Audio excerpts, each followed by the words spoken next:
Hi friends, welcome to Kannada moral stories. ನನ್ನ ತಂದೆಗೆ ಹೆಣ್ಣು ಮಕ್ಕಳೆಂದರೆ ಸ್ವಲ್ಪ ಕೂಡ ಇಷ್ಟವಿರಲಿಲ್ಲ. ಅವರು ನನ್ನನ್ನು ಯಾವತ್ತೂ ಪ್ರೀತಿಯಿಂದ ನೋಡಿದ್ದೇ ಇಲ್ಲ.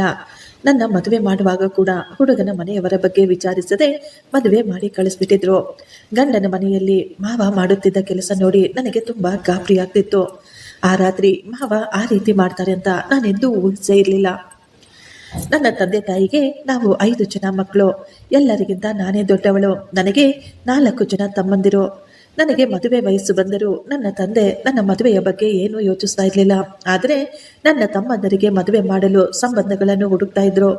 ಇದನ್ನು ತಿಳಿದುಕೊಂಡು ಕೆಲವು ಸಂಬಂಧಿಕರು ಬಂದು ಅಪ್ಪನ ಬಳಿ ಮಾತನಾಡಿದ್ರು. ವಯಸ್ಸಿಗೆ ಬಂದ ಹೆಣ್ಣು ಮಗಳನ್ನು ಮನೆಯಲ್ಲಿ ಇಟ್ಟುಕೊಂಡು ಗಂಡು ಮಕ್ಕಳಿಗೆ ಸಂಬಂಧಗಳನ್ನು ನೋಡ್ತಾ ಇದೆಯಲ್ಲ, ಇದು ಸರಿಯಲ್ಲ ಅಂತ. ಮೊದಲು ಹೆಣ್ಣು ಮಗುವಿಗೆ ಮದುವೆ ಮಾಡಿ ಕಳಿಸು ಅಂತ ಹೇಳಿದ್ರು. ಆಗ ಅಪ್ಪ ಹೇಳಿದ್ರು, ಅವಳಿಗೆ ವರದಕ್ಷಿಣೆ ಕೊಟ್ಟು ಮದುವೆ ಮಾಡುವಷ್ಟು ದುಡ್ಡು ನನ್ನ ಬಳಿಯಲ್ಲಿ ಇಲ್ಲ. ಆದರೆ ಸೊಸೆ ಮನೆಗೆ ಖರ್ಚಿಲ್ಲದೆ ಬರುವುದಲ್ಲದೆ ದುಡ್ಡು, ಬಂಗಾರ, ವರದಕ್ಷಿಣೆ ಸಹ ತೆಗೆದುಕೊಂಡು ಬರ್ತಾಳೆ ಎಂದು ಹೇಳಿ ನನ್ನ ತಮ್ಮಂದಿರಿಗೆ ಮದುವೆ ಮಾಡಲು ಮುಂದಾದ್ರು. ಮದುವೆಯಾಗಿ ಮನೆಗೆ ಬಂದ ಅತ್ತಿಗೆಯರು ನನ್ನ ಜೀವನವನ್ನು ನರಕವನ್ನಾಗಿ ಮಾಡಿಬಿಟ್ಟಿದ್ರು. ಅವರಿಬ್ಬರು ಮನೆಯಲ್ಲಿ ಯಾವ ಕೆಲಸ ಕೂಡ ಮಾಡ್ತಾ ಇರಲಿಲ್ಲ. ಪೂರ್ತಿ ದಿನ ವಿಶ್ರಾಂತಿ ತೆಗೆದುಕೊಳ್ಳುತ್ತಾ ಮೇಕಪ್ ಮಾಡ್ಕೊಳ್ತಾ ಇದ್ರು. ಮನೆಯ ಎಲ್ಲ ಕೆಲಸವನ್ನು ನನ್ನಿಂದಲೇ ಮಾಡಿಸ್ತಾ ಇದ್ರು. ಇದನ್ನು ನೋಡಿಯೂ ಅಪ್ಪ ಮತ್ತು ತಮ್ಮಂದಿರು ಸುಮ್ಮನಿರ್ತಾ ಇದ್ರು. ಅವರುಗಳಿಗೆ ಏನೂ ಸಹ ಅನ್ನಿಸ್ತಾನೆ ಇರಲಿಲ್ಲ. ಅಮ್ಮ ತೀರಿಕೊಂಡ ಮೇಲೆ ನನ್ನ ವಿದ್ಯಾಭ್ಯಾಸವನ್ನು ನಿಲ್ಲಿಸಿ ಮನೆ ಕೆಲಸ ಮಾಡಲು ಮತ್ತು ತಮ್ಮಂದಿರನ್ನು ಚೆನ್ನಾಗಿ ನೋಡಿಕೊಳ್ಳಲು ಅಪ್ಪ ನನ್ನನ್ನು ಮನೆಯಲ್ಲಿಯೇ ಇಟ್ಕೊಬಿಟ್ಟಿದ್ರು. ಅಂದಿನಿಂದ ಮನೆಯ ಎಲ್ಲ ಜವಾಬ್ದಾರಿ ನನ್ನ ಮೇಲೆಯೇ ಬಿದ್ದಿತ್ತು. ನನ್ನ ತಂದೆಗೆ ಗಂಡು ಮಕ್ಕಳ ಮೇಲೆ ಮಾತ್ರ ಪ್ರೀತಿ ಇತ್ತು. ಅವರಿಗೆ ನನ್ನ ಮೇಲೆ ಯಾವುದೇ ರೀತಿಯ ಪ್ರೀತಿಯಾಗಲಿ ಜವಾಬ್ದಾರಿ ಆಗಲಿ ಇರಲಿಲ್ಲ. ನನ್ನ ಬಗ್ಗೆ ಅವರು ಯಾವತ್ತೂ ಕೇರ್ ಕೂಡ ಮಾಡ್ತಾ ಇರಲಿಲ್ಲ. ನನ್ನನ್ನು ಕೇವಲ ಕೆಲಸದವಳ ರೀತಿ ನೋಡ್ತಾ ಇದ್ರು ನನ್ನ ಅಪ್ಪ. ನನ್ನ ಪರಿಸ್ಥಿತಿ ನೋಡಿ ನನ್ನ ಚಿಕ್ಕಮ್ಮ ನನಗೆ ಒಂದು ಸಂಬಂಧವನ್ನು ತೆಗೆದುಕೊಂಡು ಬಂದಿದ್ರು. ಮನೆಯಲ್ಲಿ ಈ ಸಂಬಂಧ ಒಪ್ಪಿಕೊಳ್ಳಲು ಬಹುಮುಖ್ಯ ಕಾರಣ ಅಂದರೆ ಹುಡುಗನ ಕಡೆಯವರು ವರದಕ್ಷಿಣೆ ಬೇಡ ಅಂತ ಹೇಳಿದ್ರು. ಇಷ್ಟು ವರ್ಷಕ್ಕೆ ನನಗೆ ಮದುವೆ ಯೋಗ ಬಂದಿದೆ ಎಂದು ನಾನು ತುಂಬಾ ಸಂತೋಷವಾಗಿದ್ದೆ. ಆದರೆ ನನ್ನ ತಂದೆ ತಮ್ಮಂದಿರು ಹುಡುಗನ ಮನೆಯವರ ಬಗ್ಗೆ ಏನನ್ನೂ ವಿಚಾರಿಸಲಿಲ್ಲ. ಅವರು ಕೇವಲ ನನ್ನನ್ನು ಮನೆಯಿಂದ ಕಳುಹಿಸಿಕೊಡುವ ಉದ್ದೇಶದಲ್ಲಿಯೇ ಈ ಮದುವೆಯನ್ನು ತುಂಬಾ ಬೇಗ ಮಾಡಿ ಕಳಿಸಿಬಿಟ್ಟಿದ್ರು. ಮದುವೆ ನಡೆದು ಅತ್ತೆ ಮನೆಗೆ ಹೋದ ನನಗೆ ಒಂದು ಕ್ಷಣ ಶಾಕ್ ಆಗಿತ್ತು. ಯಾಕೆಂದರೆ ನಾನು ಅಂದುಕೊಂಡದ್ದಕ್ಕಿಂತ ಆ ಮನೆ ತುಂಬ ದೊಡ್ಡದಾಗಿತ್ತು. ಆ ಮನೆಯಲ್ಲಿ ತುಂಬ ಜನ ಕೂಡ ಇದ್ರು. ಎಲ್ಲರೂ ಒಂದೇ ಮನೆಯಲ್ಲಿ ಒಟ್ಟಿಗೆ ವಾಸಿಸುತ್ತಿದ್ರು. ನನ್ನ ಗಂಡನಿಗೆ ಕೂಡ 4 ಜನ ಅಣ್ಣಂದಿರು, ಅವರ ಹೆಂಡತಿಯರು, ಮಕ್ಕಳು ಎಲ್ಲರೂ ಅದೇ ಮನೆಯಲ್ಲಿದ್ದರು. ಮದುವೆಯಾದ ಕೆಲವು ದಿನ ತುಂಬ ಸಂತೋಷವಾಗಿಯೇ ಕಳೆದ್ವು. ನಾನು ಅಲ್ಲಿ ತುಂಬ ಸಂತೋಷವಾಗಿದ್ದೆ. ಮದುವೆಯಾದ 1 ತಿಂಗಳ ನಂತರ ನನ್ನ ಯಜಮಾನರು ಕೆಲಸದ ಮೇಲೆ ವಿದೇಶಕ್ಕೆ ಹೋಗಬೇಕಾಗಿತ್ತು. ಅವರು ಕೆಲವು ದಿನ ಅಲ್ಲೇ ಇದ್ದು ಕೆಲಸ ಮಾಡಿಕೊಳ್ಬೇಕಾಗಿತ್ತು. ನನ್ನ ಬಳಿ ಪಾಸ್ಪೋರ್ಟ್ ಇರಲಿಲ್ಲ. ಆದ್ದರಿಂದ ನನ್ನನ್ನು ಇಲ್ಲೇ ಬಿಟ್ಟು ಅವರು ವಿದೇಶಕ್ಕೆ ಹೊರಟು ಹೋದರು. ಆ ಸಮಯದಲ್ಲಿ ಅತ್ತೆಯವರೇ ನನ್ನನ್ನು ನೋಡ್ಕೊಳ್ತಾ ಇದ್ರು. ಅತ್ತೆ ತುಂಬ ಒಳ್ಳೆಯವರು. ಹೆತ್ತ ತಾಯಿಯಂತೆ ನನ್ನನ್ನು ತುಂಬ ಪ್ರೀತಿಯಿಂದ ನೋಡ್ಕೊಳ್ತಾ ಇದ್ರು. ಇನ್ನು ಅಕ್ಕಂದಿರು, ಅವರು ಯಾವಾಗಲೂ ಫ್ರೆಂಡ್ಸ್, ಶಾಪಿಂಗ್ಸ್, ಪಾರ್ಟಿಗಳು ಎನ್ನುತ್ತಾ ಸುತ್ತುತ್ತಾ ಇದ್ರು. ಯಾರ ಬಳಿಯೂ ಮಾತನಾಡಲು ಅವರಿಗೆ ಸಮಯವೇ ಇರ್ತಾ ಇರಲಿಲ್ಲ. ನನ್ನ ಯಜಮಾನರು ಊರಿಗೆ ಹೋದಾಗನಿಂದ ನಾನು ಒಂಟಿಯಾಗಿ ನನ್ನ ರೂಮಿನಲ್ಲಿಯೇ ಮಲಗ್ತಾ ಇದ್ದೆ. ಆಗ ಮಧ್ಯರಾತ್ರಿ ಯಾರೋ ಕಿರುಚಾಡುತ್ತಿರುವ ಶಬ್ದಗಳು ಕೇಳಿ ನಾನು ಗಾಬರಿಯಿಂದ ಎಚ್ಚರವಾಗ್ತಿತ್ತು. ಮಧ್ಯರಾತ್ರಿ ಮನೆಯಲ್ಲಿ ಯಾರೋ ಓಡಾಡುತ್ತಿರುವ ಹಾಗೆ, ಕೂಗುತ್ತಿರುವ ಹಾಗೆ, ಅಳುವ ಶಬ್ದಗಳು ಸಹ ಕೇಳಿಸ್ತಾ ಇತ್ತು. ಎಲ್ಲರೂ ಅವರವರ ರೂಮಿನಲ್ಲಿಯೇ ಅವರವರು ಮಲಗಿದ್ರು.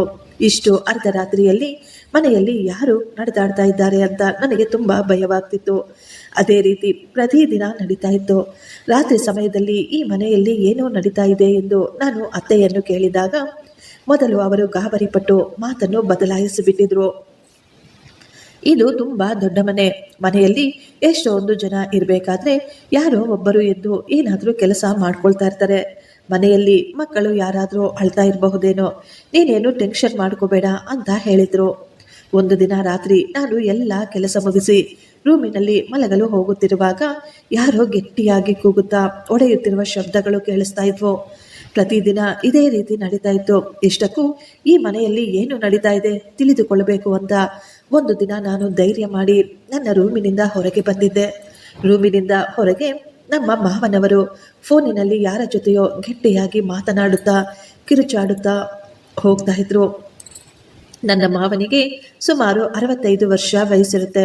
ಆದರೆ ನೋಡಲು ಮಾತ್ರ ಅವರು 50 ವರ್ಷದ ವ್ಯಕ್ತಿಯ ಹಾಗೆ ಕಾಣಿಸ್ತಾ ಇದ್ರು. ತುಂಬಾ ಗಟ್ಟಿಮುಟ್ಟಾದ ದೇಹ ಅವರದ್ದು. ಸಣ್ಣ ಸಣ್ಣ ವಿಷಯಗಳಿಗೂ ಅವರು ತುಂಬಾ ಬೇಗ ಕೋಪ ಮಾಡಿಕೊಳ್ತಾ ಇದ್ರು. ಅವರು ಮಾತುಗಳಿಂದಲೇ ಎಲ್ಲರನ್ನೂ ಬೆದರಿಸ್ತಾ ಇದ್ರು. ಮಾವ ಯಾವುದೇ ಕೆಲಸ ಸಹ ಮಾಡ್ತಿರ್ಲಿಲ್ಲ. ಯಾವಾಗಲೂ ಮನೆಯಲ್ಲಿಯೇ ಇರ್ತಾ ಇದ್ರು. ಅತ್ತೆ ಮಾತ್ರವಲ್ಲ, ಮನೆಯಲ್ಲಿರುವ ಎಲ್ಲರೂ ಮಾವನನ್ನು ನೋಡಿ ಹೆದರಿಕೊಳ್ಳೋರು.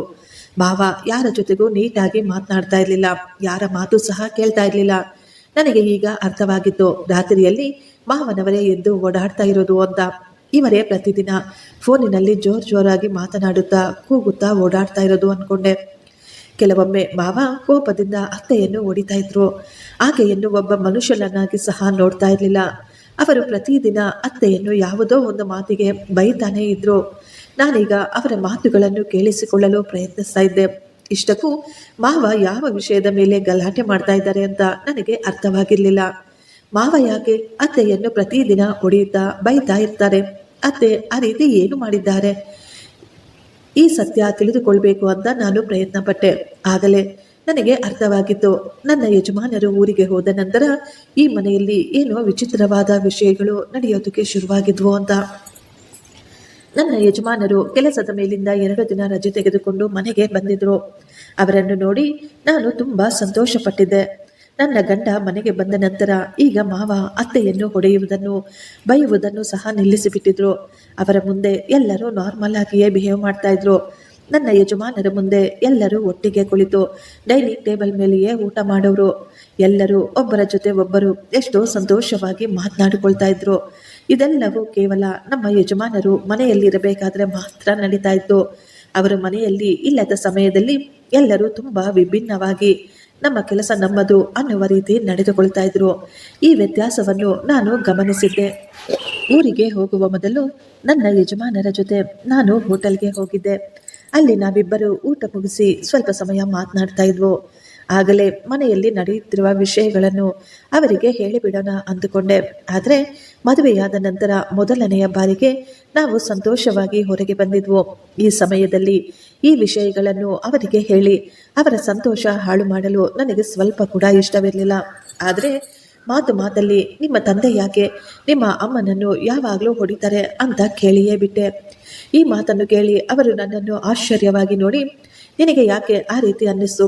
ಆ ರೀತಿ ಏನೂ ಇಲ್ಲ, ಅಪ್ಪನಿಗೆ ಅಮ್ಮ ಎಂದರೆ ತುಂಬ ಪ್ರೀತಿ ಅಂತ ಹೇಳಿದ್ರು. ನಾನು ಅವರಿಗೆ ಏನೋ ಅವರು ಫೋನಿನಲ್ಲಿ ಮಾತನಾಡಿಕೊಂಡು ಸ್ವಲ್ಪ ಸಮಯ ಬ್ಯುಸಿ ಆಗಿಬಿಟ್ಟಿದ್ರು. ಫೋನ್ ಕಟ್ ಮಾಡಿದ ನಂತರ ಅವರು ನನ್ನನ್ನು ಕೇಳಿದ್ರು, ನೀನು ಏನೋ ಹೇಳ್ತಾ ಇದೆಯಲ್ಲ, ಏನದು ಹೇಳು ಅಂತ.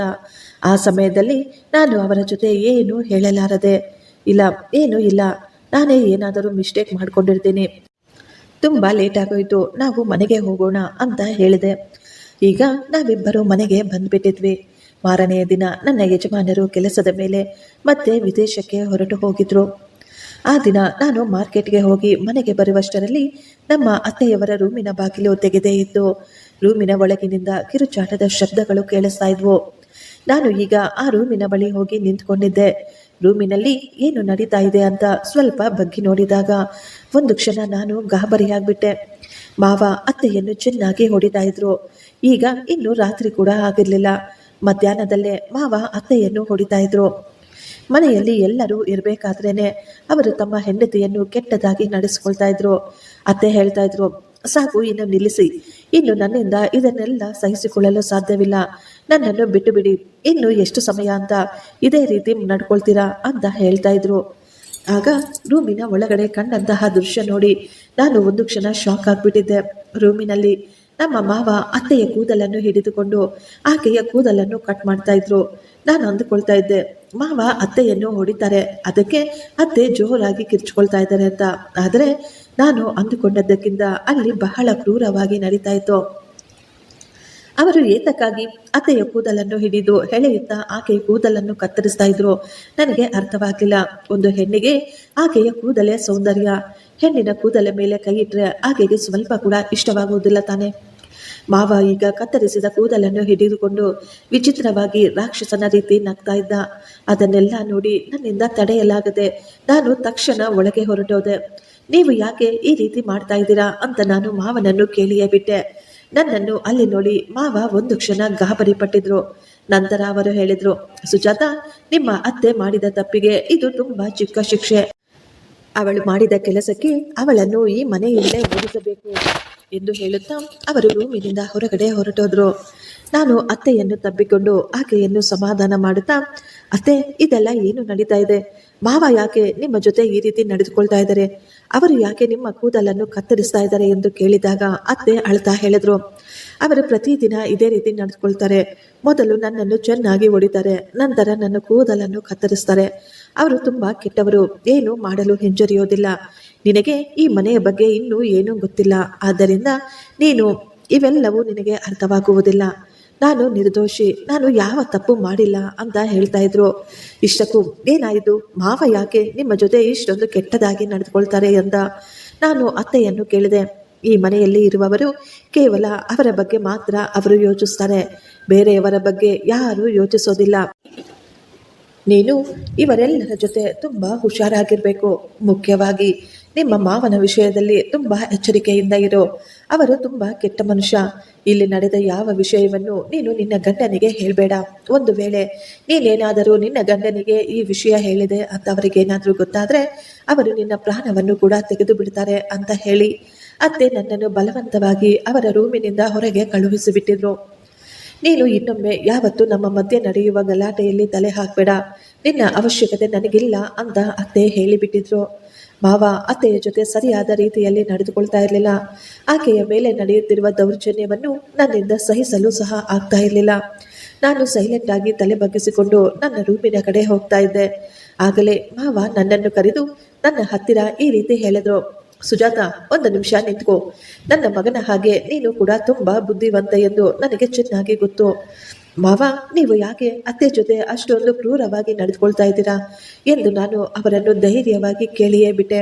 ಆಗ ಮಾವ ಹೇಳಿದ್ರು, ಎಲ್ಲವನ್ನು ನಾನು ನಿನಗೆ ಹೇಳ್ತೀನಿ, ನಿನಗೆ ಗೊತ್ತಾಗಲೇಬೇಕು ಈ ಮನೆಯಲ್ಲಿ ಏನೇನು ನಡೀತಾ ಇದೆ ಅಂತ ಎಂದು ಹೇಳುತ್ತಾ ಅವರು ತಮ್ಮ ಮೊಬೈಲ್ ಫೋನ್ ತೆಗೆದು ಅದರಲ್ಲಿ ಕೆಲವೊಂದು ಫೋಟೋಗಳನ್ನು ನನಗೆ ತೋರಿಸಿದರು. ಇದನ್ನು ನೋಡಿದ ನಂತರ, ನೀನು ಇನ್ಯಾವತ್ತೂ ನನ್ನನ್ನು ತಪ್ಪಾಗಿ ತಿಳಿದುಕೊಳ್ಳೋದಿಲ್ಲ. ನಾನು ಕೆಟ್ಟವನಲ್ಲಮ್ಮ. ಯಾವ ಗಂಡಸಾದರೂ ಸರಿ ತನ್ನ ಹೆಂಡತಿ ಮಾಡಿದ ದ್ರೋಹವನ್ನು ತನ್ನ ಕಣ್ಣಾರೆ ನೋಡಿದಾಗ ಅವಳನ್ನು ಆ ತಪ್ಪು ಮಾಡದ ಹಾಗೆ ತಡೆಯಲು ಯಾವುದೋ ಒಂದನ್ನು ಖಂಡಿತ ಮಾಡೇ ಮಾಡ್ತಾನೆ ಅಂತ ಹೇಳಿದ್ರು. ಆ ಫೋಟೋಗಳನ್ನು ನೋಡಿ ನನಗೆ ಸಿಡಿಲು ಬಡಿದಂತೆ ಆಗ್ಬಿಟ್ಟಿತ್ತು. ಅದನ್ನು ನಂಬಲು ನನ್ನಿಂದ ಸಾಧ್ಯವಾಗಲೇ ಇಲ್ಲ. ನಾನು ಇನ್ನೂ ಅದನ್ನೇ ನೋಡ್ತಾ ಶಾಕ್ ಆಗಿ ನಿಂತ್ಕೊಂಡಿದ್ದೆ. ಅಷ್ಟರಲ್ಲಿಯೇ ನನ್ನ ಅತ್ತೆ ಅಲ್ಲಿಗೆ ಬಂದು ನನ್ನ ಕೈಯಲ್ಲಿಂದ ಮೊಬೈಲನ್ನು ಕಿತ್ಕೊಬಿಟ್ರು. ನೀನು ಇನ್ನೂ ಇಲ್ಲಿ ಏನು ಮಾಡ್ತಾ ಇದೀಯಾ? ನೀನು ಯಾಕೆ ಇನ್ನೂ ಇಲ್ಲೇ ನಿಂತ್ಕೊಂಡಿದೀಯಾ ಅಂತ ಅತ್ತೆ ನನ್ನ ಮೇಲೆ ಕೋಪ ಮಾಡಿಕೊಂಡ್ರು. ನಾನು ಆಕೆಯ ಜೊತೆ ಏನೋ ಹೇಳಲು ಪ್ರಯತ್ನ ಪಟ್ಟೆ. ನಿನಗೆ ಏನೂ ಗೊತ್ತಿಲ್ಲ, ಇದನ್ನು ಅರ್ಥ ಮಾಡಿಕೊಳ್ಳುವ ಸ್ಥಿತಿಯಲ್ಲಿ ಈಗ ನೀನು ಇಲ್ಲ. ಮೊದಲು ನಿನ್ನ ರೂಮಿಗೆ ಹೊರಟು ಹೋಗು. ನಮ್ಮಿಬ್ಬರ ಮಧ್ಯೆ ಬರಲು ನೀನು ಪ್ರಯತ್ನಿಸಬೇಡ ಎಂದು ಆಕೆ ತುಂಬಾ ಕೋಪವಾಗಿ ಹೇಳಿ ಕಣ್ಣಲ್ಲಿ ನೀರು ತಂದುಕೊಂಡು ನನ್ನನ್ನೇ ನೋಡ್ತಾ ಇದ್ರು. ನಾನು ಸೈಲೆಂಟ್ ಆಗಿ ತಲೆ ಬಗ್ಗಿಸಿಕೊಂಡು ನನ್ನ ರೂಮಿಗೆ ಹೊರಟು ಹೋದೆ. ಇಂದು ರಾತ್ರಿ ಮತ್ತೆ ಅದೇ ಶಬ್ದಗಳು ಕೇಳಿಸ್ತಾ ಇದ್ವು.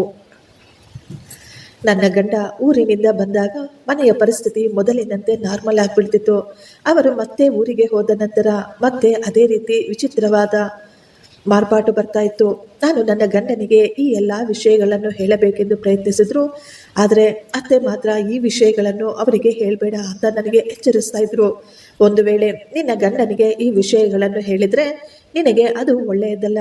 ನನ್ನ ಮಾತನ್ನು ಲೆಕ್ಕಿಸದೆ ನೀನು ಈ ವಿಷಯ ನಿನ್ನ ಗಂಡನಿಗೆ ಹೇಳಿದರೆ ನಾನು ನಿನ್ನನ್ನು ಈ ಮನೆಯಿಂದ ಹೊರ ಹಾಕಿ ಬಿಡ್ತೀನಿ ಅಂತ ಹೇಳ್ತಾ ಇದ್ರು. ಈಗ ನನಗೆ ಏನು ಮಾಡಬೇಕೋ ಅರ್ಥವಾಗಲಿಲ್ಲ. ಈ ಮನೆಯಲ್ಲಿ ಏನು ನಡೀತಾ ಇದೆ? ಆ ಕಿರುಚಾಟ, ಆ ಗಲಾಟೆಗಳಿಂದ ರಾತ್ರಿಗಳಲ್ಲಿ ನನಗೆ ನಿದ್ದೆ ಕೂಡ ಬರ್ತಾ ಇರಲಿಲ್ಲ. ಗಾಬರಿಯಿಂದ ರಾತ್ರಿಯೆಲ್ಲ ನಿದ್ದೆ ಇಲ್ಲದೆ ಎಚ್ಚರವಾಗಿ ಕುಳಿತುಕೊಳ್ತಾ ಇದ್ದೆ. ನಾನು ಗಮನಿಸ್ತಾ ಇದ್ದೆ, ಇತ್ತೀಚೆಗೆ ಮಾವ ಅತ್ತೆಯ ಜೊತೆ ತುಂಬಾ ಪ್ರೀತಿಯಿಂದ ವಿಶ್ವಾಸದಿಂದ ನಡೆದುಕೊಳ್ತಾ ಇದ್ರು. ಅವರು ತುಂಬಾ ಶಾಂತವಾಗಿಬಿಟ್ಟಿದ್ರು. ಅವರಿಬ್ಬರ ಅನ್ಯೋನ್ಯತೆ, ಆ ಪ್ರೀತಿಯನ್ನು ನೋಡಿ ನಾನು ಸಂತೋಷಪಟ್ಟಿದ್ದೆ. ಆದರೆ ಇದನ್ನೆಲ್ಲ ನಂಬಲು ನನ್ನಿಂದ ಸಾಧ್ಯವಾಗಲಿಲ್ಲ. ಮಾವ ಅವರ ತಪ್ಪನ್ನು ಅವರು ಅರ್ಥ ಮಾಡಿಕೊಂಡಿರಬಹುದು. ಹೆಂಡತಿ ಮೇಲೆ ಕೈ ಎತ್ತುವುದು ಒಳ್ಳೆಯದಲ್ಲ, ಅದು ತಪ್ಪು ಎಂದು ಅವರು ತಿಳಿದುಕೊಂಡಿರಬಹುದು. ಆದ್ದರಿಂದಲೇ ಅವರು ಬದಲಾಗಿ ತನ್ನ ಹೆಂಡತಿಯನ್ನು ಪ್ರೀತಿಯಿಂದ ನೋಡ್ಕೊಳ್ತಾ ಇದ್ದಾರೆ ಎಂದು ನಾನು ತುಂಬ ಸಂತೋಷಪಟ್ಟಿದ್ದೆ. ನಾನು ಈಗ ನೆಮ್ಮದಿಯಾಗಿದ್ದೆ. ಆದರೆ ನನ್ನ ನೆಮ್ಮದಿ, ಸಂತೋಷ ತುಂಬ ಸಮಯ ಉಳಿಯಲಿಲ್ಲ. ರಾತ್ರಿ ಸುಮಾರು 10 ಗಂಟೆಗೆ ನಾನು ನನ್ನ ರೂಮಿನಲ್ಲಿ ಕುಳಿತುಕೊಂಡು ಟಿವಿ ನೋಡ್ತಾ ಇರಬೇಕಾದ್ರೆ ಅಚಾನಕ್ಕಾಗಿ ಮಾವ ನನ್ನ ರೂಮ್ಗೆ ಬಂದಿದ್ರು. ಮಾವನನ್ನು ಆ ಸಮಯದಲ್ಲಿ ಅಲ್ಲಿ ನೋಡಿ ಒಂದು ಕ್ಷಣ ನಾನು ಗಾಬರಿಯಾದೆ. ಮಾವ, ನೀವು ಈ ಸಮಯದಲ್ಲಿ ಇಲ್ಲಿಗೆ ಎಂದು ನಾನು ಗಾಬರಿಯಾಗಿಯೇ ಕೇಳಿದೆ. ಏನೂ ಇಲ್ಲಮ್ಮ, ನಾನು ನಿನಗೋಸ್ಕರ ಸ್ಪೆಷಲ್ ಕಾಫಿ ತೆಗೆದುಕೊಂಡು ಬಂದಿದ್ದೀನಿ. ನಿಮ್ಮ ಅತ್ತೆ ಮತ್ತು ನಿನ್ನ ಗಂಡನಿಗೆ ಕೂಡ ನನ್ನ ಕೈ ಕಾಫಿ ಅಂದರೆ ತುಂಬ ಇಷ್ಟ. ನೀನು ಮದುವೆಯಾಗಿ ಬಂದಾಗಿನಿಂದ ನಾನು ನಿನಗಾಗಿ ಈ ಸ್ಪೆಷಲ್ ಕಾಫಿಯನ್ನು ತಯಾರಿಸಿ ಕೊಟ್ಟೇ ಇಲ್ಲ. ಆದ್ದರಿಂದ ಈ ದಿನ ನಿನಗಾಗಿ ನನ್ನ ಕೈಯಾರೆ ಮಾಡಿ ತೆಗೆದುಕೊಂಡು ಬಂದಿದ್ದೀನಿ. ಇದನ್ನು ಕುಡಿದು ಹೇಗಿದೆ ಅಂತ ಹೇಳು ಅಂತ ಅವರು ತುಂಬ ಸಂತೋಷವಾಗಿ ನನ್ನ ಕೈಗೆ ಕಾಫಿ ಕೊಟ್ಟಿದ್ರು. ಈ ದಿನ ಮಾವನವರ ಮೂಡ್ ತುಂಬ ಚೆನ್ನಾಗಿದೆ ಎಂದು ನಾನು ಆಶ್ಚರ್ಯವಾಗಿ ಅವರನ್ನೇ ನೋಡುತ್ತಾ ಅವರ ಕೈಯಿಂದ ಕಾಫಿ ತೆಗೆದುಕೊಂಡಿದ್ದೆ. ತುಂಬ ಥ್ಯಾಂಕ್ಸ್ ಮಾವ, ಇದು ತುಂಬ ಬಿಸಿಯಾಗಿದೆ. ಇಷ್ಟು ಬಿಸಿ ಬಿಸಿ ನನ್ನಿಂದ ಕುಡಿಯೋದಕ್ಕಾಗೋದಿಲ್ಲ. ಸ್ವಲ್ಪ ತಣ್ಣಗಾದ ಮೇಲೆ ನಾನು ಕುಡಿತೀನಿ. ಇಲ್ಲಮ್ಮ, ನೀನು ನನ್ನ ಮುಂದೆನೇ ಇದನ್ನು ಕುಡಿದು ಹೇಗಿದೆ ಅಂತ ಹೇಳಬೇಕು ಅಂತ ಅವರು ಅಲ್ಲೇ ನಿಂತುಕೊಂಡಿದ್ರು. ಇಲ್ಲ ಮಾವ, ನಾನು ಈಗ ತಾನೇ ತಲೆನೋವಿಗೆ ಔಷಧಿ ತೆಗೆದುಕೊಂಡಿದ್ದೀನಿ. ಸ್ವಲ್ಪ ಸಮಯದ ನಂತರ ನಾನು ಖಂಡಿತ ಕುಡಿತೀನಿ. ಬೇಕಿದ್ರೆ ಸ್ವಲ್ಪ ಸಮಯದ ನಂತರ ನೀವೇ ಬಂದು ನೋಡಿ, ಈ ಕಪ್ಪು ಖಂಡಿತ ಖಾಲಿ ಇರುತ್ತೆ. ನೀವು ಖಂಡಿತ ಒಳ್ಳೆಯ ಕಾಫಿ ಮಾಡ್ತೀರಾ. ಅದರ ವಾಸನೆ ನೋಡಿದ್ರೇನೆ ಅದು ಎಷ್ಟೊಂದು ರುಚಿಯಾಗಿದೆ ಅಂತ ಹೇಳಬಹುದು ಎಂದು ನಾನು ಹೇಳ್ತಾ ಇದ್ರೆ ಮಾವ ನಿಧಾನವಾಗಿ ನಗುತ್ತಾ ನನ್ನ ತಲೆಯ ಮೇಲೆ ಕೈಯಿಟ್ಟು ಆಶೀರ್ವದಿಸಿ ರೂಮಿನಿಂದ ಹೊರಗೆ ಹೊರಟೋದ್ರು. ನಾನು ಆ ಕಾಫಿಯನ್ನು ಬಾತ್ರೂಮಿನಲ್ಲಿ ಚೆಲ್ಬಿಟ್ಟೆ. ಯಾಕೆಂದರೆ ನನಗೆ ಕಾಫಿ ಟೀ ಕುಡಿಯುವ ಅಭ್ಯಾಸವಿರಲಿಲ್ಲ. ಈ ಮಾತು ಅವರಿಗೆ ಹೇಳಿದ್ರೆ ಬೇಜಾರು ಮಾಡ್ಕೋಬಹುದು ಅಂದುಕೊಂಡು ನಾನು ಅದನ್ನು ಚೆಲ್ಲಿ ಟಿವಿ ನೋಡುತ್ತಾ ನನ್ನ ಗಂಡನ ಫೋನಿಗಾಗಿ ಎದುರು ನೋಡ್ತಾ ಇದ್ದೆ. ಸ್ವಲ್ಪ ಸಮಯದ ನಂತರ ನನ್ನ ಗಂಡ ಫೋನ್ ಮಾಡಿ ನನ್ನ ಜೊತೆ ಮಾತನಾಡ್ತಾ ಇದ್ರು. ಆಗಲೇ ಯಾರದೋ ನೆರಳು ನನ್ನ ರೂಮಿನ ಹೊರಗೆ ಓಡಾಡಿದ ಹಾಗೆ ಕಾಣಿಸ್ತಾ ಇತ್ತು. ಅದನ್ನು ನೋಡಿ ಒಂದು ಕ್ಷಣ ನಾನು ಗಾಬರಿಯಾಗ್ಬಿಟ್ಟಿದ್ದೆ. ತಕ್ಷಣ ನಾನು ಫೋನನ್ನು ಕಟ್ ಮಾಡಿ ಕಣ್ಣು ಮುಚ್ಚಿಕೊಂಡು ಮಲಗಿಬಿಟ್ಟೆ. ಆಗ ಯಾರೋ ನನ್ನ ರೂಮಿನ ಬಾಗಿಲನ್ನು ತೆಗೆದು ನನ್ನನ್ನು ನೋಡಿ ಹೊರಟು ಹೋದ ಹಾಗೆ ಅನ್ನಿಸಿತು. ನನಗೆ ಅರ್ಥವಾಗಿತ್ತು ನನ್ನ ರೂಮಿಗೆ ಯಾರು ಬಂದಿದ್ರು ಅಂತ. ಅವರು ಹೋದ ನಂತರ ನಾನು ಮತ್ತೆ ಎದ್ದು ನನ್ನ ಗಂಡನ ಜೊತೆ ಚಾಟ್ ಮಾಡಲು ಶುರು ಮಾಡಿದೆ. ಸ್ವಲ್ಪ ಸಮಯದ ನಂತರ ರೂಮಿನ ಹೊರಗೆ ಕೆಲವೊಂದು ವಿಚಿತ್ರವಾದ ಶಬ್ದಗಳು ಕೇಳಿಸ್ತಾ ಇದ್ವು. ನಾನು ನಿಧಾನವಾಗಿ ಎದ್ದು ರೂಮಿನಿಂದ ಬಗ್ಗಿ ನೋಡಿದೆ. ಅಲ್ಲಿ ಮಾವನವರು ಅತ್ತೆಯ ಬಾಯಿ ಮತ್ತು ಕೈಯನ್ನು ಬಟ್ಟೆಯಿಂದ ಕಟ್ಟಿದ್ರು. ಅವರನ್ನು ಎಲ್ಲಿಗೋ ಕರೆದುಕೊಂಡು ಹೋಗ್ತಾ ಇದ್ರು. ನಾನು ಸೈಲೆಂಟ್ ಆಗಿ ಅವರನ್ನು ಹಿಂಬಾಲಿಸಿದೆ. ಅವರಿಬ್ಬರು ಹೋಗುತ್ತಿದ್ದ ಆ ಸ್ಥಳವನ್ನು ನೋಡಿ ಒಂದು ಕ್ಷಣ ನನಗೆ ಆಶ್ಚರ್ಯವಾಯಿತು. ಈ ಮನೆಯಲ್ಲಿ ಬೇಸ್ಮೆಂಟ್ ಕೂಡ ಇದೆಯಾ? ಇದರ ಬಗ್ಗೆ ನನಗೆ ಗೊತ್ತಿಲ್ವಲ್ಲ. ನನಗೆ ಇದುವರೆಗೂ ಯಾರು ಇದರ ಬಗ್ಗೆ ಹೇಳಲಿಲ್ವಲ್ಲ ಅಂತ ಮಾವ ಅತ್ತೆಯನ್ನು ಬಲವಂತವಾಗಿ ಬೇಸ್ಮೆಂಟ್ ಒಳಗೆ ಕರೆದುಕೊಂಡು ಹೋದರು. ಅವರು ಹೋಗಬೇಕಾದ್ರೆ ಬಾಗಿಲು ಇನ್ನೂ ತೆರೆದೇ ಇತ್ತು. ನಾನು ಕೂಡ ಈಗ ನಿಧಾನವಾಗಿ ಆ ಬೇಸ್ಮೆಂಟ್ ಒಳಗೆ ಹೋದೆ. ಅಲ್ಲಿ ಒಂದು ರೂಮ್ ಸಹ ಇತ್ತು. ಮಾವ ಅತ್ತೆಯನ್ನು ಅಲ್ಲಿ ಇದ್ದ ಒಂದು ಕುರ್ಚಿಗೆ ಕೂರಿಸಿ ಕಟ್ಟಿ ಹಾಕಿದ್ರು. ಮಾವನ ಜೊತೆ ಅಲ್ಲಿ ಯಾರೋ ಇಬ್ಬರು ವ್ಯಕ್ತಿಗಳು ಸಹ ಇದ್ರು. ಅವರ ಜೊತೆ ಮಾವ ಮಾತನಾಡ್ತಾ ಇದ್ರು. ನಾನು ಅಲ್ಲೇ ಒಂದು ಕಡೆ ಬಚ್ಚಿಟ್ಟುಕೊಂಡು ಅವರು ಏನು ಮಾತನಾಡ್ತಾ ಇದ್ದಾರೆ ಅಂತ ಕೇಳಿಸಿಕೊಳ್ತಿದ್ದೆ. ಮಾವ ಅತ್ತೆಯ ಜೊತೆ ಹೇಳಿದ ಆ ವಿಷಯವನ್ನು ಕೇಳಿ ನನಗೆ ಶಾಕ್ ಆಗಿಬಿಟ್ಟಿತ್ತು. ಅವರು ಹೇಳ್ತಾ ಇದ್ರು, ನಿನ್ನ ಹೆಸರ ಮೇಲೆ ಇರುವ ದುಡ್ಡು ಆಸ್ತಿ ಎಲ್ಲವೂ ನಿನ್ನ ಒಬ್ಬನೇ ಮಗನಾದ ಅರವಿಂದ್ಗೆ ಮಾತ್ರ ಸಿಗುತ್ತೆ. ಇದೆಲ್ಲವನ್ನು ನೀನು ತಕ್ಷಣ ನನ್ನ ಹೆಸರಿಗೆ ಬರೀಬೇಕು. ಇಂಥ ಅವಕಾಶಕ್ಕಾಗಿಯೇ ನಾನು ಇಷ್ಟು ವರ್ಷಗಳಿಂದ ಎದುರು ನೋಡ್ತಾ ಇದ್ದೀನಿ. ನಿನ್ನನ್ನು ಇಲ್ಲೇ ಕೊಂದು ಹಾಕಿ ನೀನು ನಿನ್ನ ಪ್ರಿಯಕರನ ಜೊತೆ ಓಡಿ ಹೋಗಿದೀಯಾ ಅಂತ ನಾನು ಈ ಊರಿನಲ್ಲೆಲ್ಲ ಸುದ್ದಿ ಹಬ್ಬಿಸ್ಬಿಡ್ತೀನಿ. ಆದ್ದರಿಂದ ತಕ್ಷಣ ಈ ಪೇಪರ್ಗಳ ಮೇಲೆ ಸೈನ್ ಮಾಡು, ನಿನ್ನನ್ನು ಬದುಕಲು ಬಿಡ್ತೀನಿ ಅಂತ ಆಕೆಯನ್ನು ಹೆದರಿಸ್ತಾ ಇದ್ರು. ಆದರೆ ಅತ್ತೆ ಮಾತ್ರ ನಾನು ಸತ್ರು ಆ ಕೆಲಸ ಮಾತ್ರ ಮಾಡೋದಿಲ್ಲ. ಇದೆಲ್ಲವೂ ನನ್ನ ಗಂಡ ಮತ್ತು ಮಗ ಎಷ್ಟೋ ಕಷ್ಟಪಟ್ಟು ಸಂಪಾದಿಸಿದ ಆಸ್ತಿ. ಇದನ್ನು ನಿನಗೆ ನಿನ್ನ ಕೈಲಾದ ಮಕ್ಕಳಿಗೆ ನಾನು ಬರೆದು ಕೊಡುವುದಿಲ್ಲ. ನಿನ್ನ ಈ ರೂಪವನ್ನು, ನಿನ್ನ ಅಸಲಿಯತನ್ನು ನನ್ನ ಮಗನಿಗೆ ತಿಳಿಯದ ಹಾಗೆ ನಾನು ಇಷ್ಟು ವರ್ಷ ಬಚ್ಚಿಟ್ಟಿದ್ದೆ. ಈಗ ನನ್ನ ಸೊಸೆಯ ಬಳಿ ಕೂಡ ಇದೆಲ್ಲವನ್ನು ಮುಚ್ಚಿಟ್ಟಿದ್ದೀನಿ ಅಂತ ಹೇಳ್ತಾ ಇರಬೇಕಾದ್ರೆ ಮಾವ ಅತ್ತೆಯನ್ನು ಹೊಡೆದು, ನಿನ್ನ ಸೊಸೆಗೆ ಯಾವ ಸತ್ಯ ಗೊತ್ತಾಗಲ್ಲ. ನಾನು ಅವಳಿಗೆ ಕೊಟ್ಟ ಕಾಫಿಯಲ್ಲಿ ನಿದ್ದೆ ಮಾತ್ರ ಮಿಕ್ಸ್ ಮಾಡಿದ್ದೀನಿ. ಅವಳು ಬೆಳಿಗ್ಗೆ ಎದ್ದು ನೋಡುವಷ್ಟರಲ್ಲಿ ಅವಳ ಮುದ್ದಿನ ಅತ್ತೆ ತನ್ನ ಪ್ರಿಯಕರನೊಂದಿಗೆ ಓಡಿ ಹೋಗಿರ್ತಾಳೆ ಎನ್ನುವ ಸುದ್ದಿ ಅವಳಿಗೆ ಗೊತ್ತಾಗುತ್ತೆ. ಅವಳು ಅದನ್ನು ಖಂಡಿತ ನಂಬುತ್ತಾಳೆ ಕೂಡ. ಯಾಕೆಂದರೆ ಆ ದಿನ ಫೋನಿನಲ್ಲಿ ನೀನು ನಿನ್ನ ಪ್ರಿಯಕರನ ಜೊತೆ ಇದ್ದ ಆ ಫೋಟೋಗಳನ್ನು ನಾನು ಅವಳಿಗೆ ತೋರಿಸಿದ್ದೀನಿ. ಮಾವ ಆ ದಿನ ಕೆಲವು ಫೋಟೋಗಳನ್ನು ನನಗೆ ತೋರಿಸಿದ್ರು. ಅವು ನನ್ನ ಅತ್ತೆಯವರ ಫೋಟೋಗಳು. ಆ ಫೋಟೋಗಳು ತುಂಬ ಅಸಹ್ಯವಾಗಿ ಅಶ್ಲೀಲವಾಗಿದ್ವು. ಅದರಲ್ಲಿ ನನ್ನ ಅತ್ತೆ ಬೇರೆ ಗಂಡಸರ ಜೊತೆ ಇರುವಂತೆ ಫೋಟೋಗಳಲ್ಲೇ ಕಾಣಿಸ್ತಾ ಇತ್ತು. ಯಾರದ್ದೋ ಫೋಟೋಗೆ ಅತ್ತೆಯ ಮುಖವನ್ನು ಅಂಟಿಸಲಾಗಿತ್ತು ಅಂತ ನನಗೆ ಆ ದಿನವೇ ಅರ್ಥವಾಗಿತ್ತು. ಮಾವ ನಮ್ಮ ಅತ್ತೆಗೆ ಎರಡನೆಯ ಗಂಡ. ಅತ್ತೆಗೂ ಮತ್ತು ಅವರ ಮೊದಲ ಗಂಡನಿಗೂ ಹುಟ್ಟಿದ ಏಕೈಕ ಸಂತಾನ ಅದೇ ನನ್ನ ಯಜಮಾನರು. ನಮ್ಮ ಅತ್ತೆ ಒಬ್ಬ ದೊಡ್ಡ ಕೋಟೀಶ್ವರನನ್ನು ಮದುವೆ ಮಾಡಿಕೊಂಡಿದ್ರು. ಕೆಲವು ವರ್ಷಗಳಲ್ಲೇ ಅವರು ಅನಾರೋಗ್ಯದಿಂದ ತೀರಿಕೊಂಡಿದ್ರು. ಅವರು ಸಾಯುವ ಮೊದಲೇ ಒಂದು ವೇಳೆ ಅವರಿಗೇನಾದರೂ ಆದರೆ ಆಸ್ತಿ ಎಲ್ಲ ತನ್ನ ಮಗನಿಗೆ ಸೇರಬೇಕು ಅಂತ ಬರೆದಿಟ್ಟಿದ್ರಂತೆ. ಅವರು ತೀರಿಕೊಂಡ ಸಮಯಕ್ಕೆ ನಮ್ಮ ಅತ್ತೆ ಗರ್ಭಿಣಿಯಾಗಿದ್ರು. ಅತ್ತೆ ತಂದೆ ತಾಯಿ ಅತ್ತೆಗೆ ಈತನನ್ನು ನೋಡಿ ಮದುವೆ ಮಾಡಿದ್ರು. ಮಾವ ಅವರ ಮೊದಲ ಹೆಂಡತಿ, ಆಕೆ ಕೂಡ ಸತ್ತು ಹೋಗಿದ್ರಂತೆ. ಮಾವನಿಗೆ ಮಕ್ಕಳು ಸಹ ಇದ್ರು. ಅತ್ತೆ ತನ್ನ ಮಗನನ್ನು ಚೆನ್ನಾಗಿ ಓದಿಸಿ ಅವರನ್ನು ಒಳ್ಳೆಯ ಮನುಷ್ಯನನ್ನಾಗಿ ಮಾಡಿದ್ರು. ನನ್ನ ಯಜಮಾನರು ಅತ್ತೆಯ ಆಸ್ತಿಯನ್ನು ಇನ್ನಷ್ಟು ಹೆಚ್ಚು ಮಾಡಿದ್ರು. ಮಾವನವರ ಮೊದಲ ಹೆಂಡತಿಯ ಮಕ್ಕಳು ಆಸ್ತಿಯನ್ನು ಚೆನ್ನಾಗಿ ಎಂಜಾಯ್ ಮಾಡುತ್ತಾ ಕೇವಲ ಖರ್ಚುಗಳನ್ನು ಮಾತ್ರ ಮಾಡ್ತಾ ಇದ್ರು. ನನ್ನ ಗಂಡನಿಗೆ ಇವರು ನನ್ನ ಸ್ವಂತ ತಂದೆಯಲ್ಲ ಎನ್ನುವ ಸತ್ಯ ಇನ್ನೂ ಗೊತ್ತಿಲ್ಲ. ಅವರು ಕಣ್ಣು ಬಿಟ್ಟಾಗಿನಿಂದ ಇವರನ್ನೇ ತನ್ನ ತಂದೆ ಎಂದು ಭಾವಿಸ್ತಾ ಇದ್ರು. ಅತ್ತೆ ಈ ವಿಷಯವನ್ನು ನನ್ನ ಗಂಡನ ಬಳಿ ಯಾವತ್ತೂ ಹೇಳಿದ್ದಿಲ್ಲ. ನನ್ನ ಯಜಮಾನರು ಅವರ ತಂದೆ ತಾಯಿಯರ ಬಿಸ್ನೆಸ್ ಅನ್ನು ಚೆನ್ನಾಗಿ ಅಭಿವೃದ್ಧಿ ಮಾಡಿದ್ರು. ತುಂಬಾ ಹೆಚ್ಚಾದ ದುಡ್ಡನ್ನು ಸಂಪಾದನೆ ಮಾಡ್ತಾ ಇದ್ರು. ಈ ವಿಷಯಗಳು ಮಾವನಿಗೆ ಸ್ವಲ್ಪ ಕೂಡ ಇಷ್ಟವಾಗ್ತಿರ್ಲಿಲ್ಲ. ಯಾಕೆಂದ್ರೆ ಅವರ ಮಕ್ಕಳು ಯಾರು ಕೂಡ ಬುದ್ಧಿವಂತರಾಗಿರ್ಲಿಲ್ಲ. ಅವರಿಗೆ ಬಿಸ್ನೆಸ್ನಲ್ಲಿ ABCD ಕೂಡ ಗೊತ್ತಿರಲಿಲ್ಲ. ನನ್ನ ಗಂಡನ ಸಂಪಾದನೆಯ ಮೇಲೆಯೇ ಇವರೆಲ್ಲ ಐಷಾರಾಮಿ ಜೀವನ ನಡೆಸ್ತಾ ಇದ್ರು. ಆಸ್ತಿ ಎಲ್ಲವೂ ನನ್ನ ಅತ್ತೆಯ ಹೆಸರಿನ ಮೇಲೆ ಇತ್ತು. ಈಗ ಮಾವ ಆಸ್ತಿ ಎಲ್ಲವನ್ನು ತನ್ನ ಹೆಸರಿನ ಮೇಲೆ ಬರೆಸಿಕೊಳ್ಳಲು ನೋಡ್ತಾ ಇದ್ರು.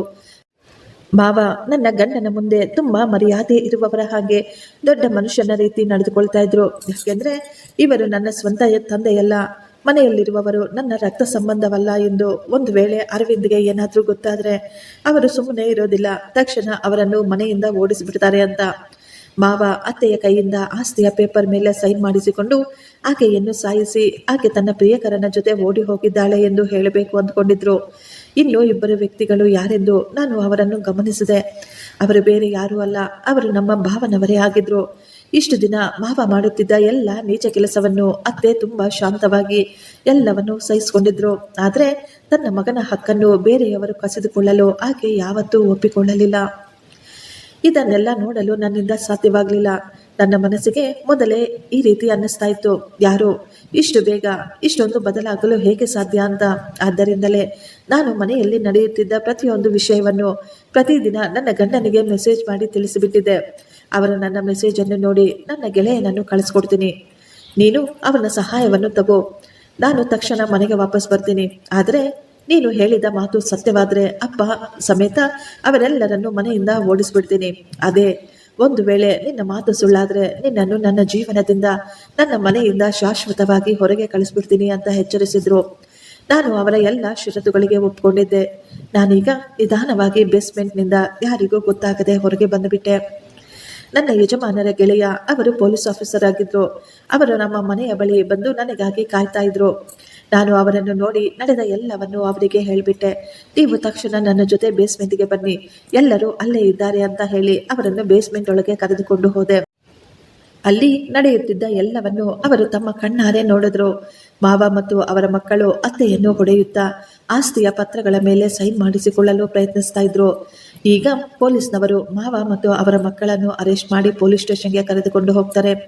ಬೆಳಿಗ್ಗೆ ನನ್ನ ಗಂಡ ಮನೆಗೆ ಬಂದಾಗ ಅವರು ತಕ್ಷಣ ಪೊಲೀಸ್ ಸ್ಟೇಷನ್ಗೆ ಹೋಗಿ ಮಾವ ಮತ್ತು ಅವರ ಮಕ್ಕಳ ಮೇಲೆ ಕಂಪ್ಲೇಂಟ್ ಕೊಟ್ಟಿದ್ರು. ಅತ್ತೆ ಕೂಡ ಕೋರ್ಟಿನಲ್ಲಿ ಎಲ್ಲ ಸತ್ಯವನ್ನೇ ಹೇಳಿದ್ರು. ಆದ್ದರಿಂದ ತೀರ್ಪು ಅತ್ತೆಯ ಕಡೆಗೆ ಬಂದಿತ್ತು. ಈಗ ಮಾವ, ಅವರ ಮಕ್ಕಳು ಮತ್ತು ಸೊಸೆಯಂದಿರು ನಮ್ಮ ಮನೆಯಿಂದ ಹೊರಗೆ ಕಳಿಸ್ಬಿಡಲಾಯಿತು. ಅತ್ತೆಗೆ ನಾವಿದ್ದೇವೆ ಎನ್ನುವ ಧೈರ್ಯವನ್ನು ತುಂಬಿದ್ವಿ. ಅತ್ತೆ ನಿಧಾನವಾಗಿ ಚೇತರಿಸಿಕೊಳ್ತಾ ಇದ್ರು. ಈಗ ನಾವು 3 ಜನ ಆ ಮನೆಯಲ್ಲಿ ತುಂಬಾ ನೆಮ್ಮದಿಯಾಗಿ ಸಂತೋಷವಾಗಿ ಜೀವಿಸಲು ಶುರು ಮಾಡಿದ್ವಿ. ಫ್ರೆಂಡ್ಸ್, ಈ ಸ್ಟೋರಿ ನಿಮಗೆ ಇಷ್ಟವಾಗಿದ್ದರೆ ಒಂದು ಲೈಕ್ ಮಾಡಿ ಮತ್ತು ನಮ್ಮ ಚಾನಲನ್ನು ಸಬ್ಸ್ಕ್ರೈಬ್ ಮಾಡಿಕೊಳ್ಳಿ. ಥ್ಯಾಂಕ್ ಯು, ಧನ್ಯವಾದಗಳು.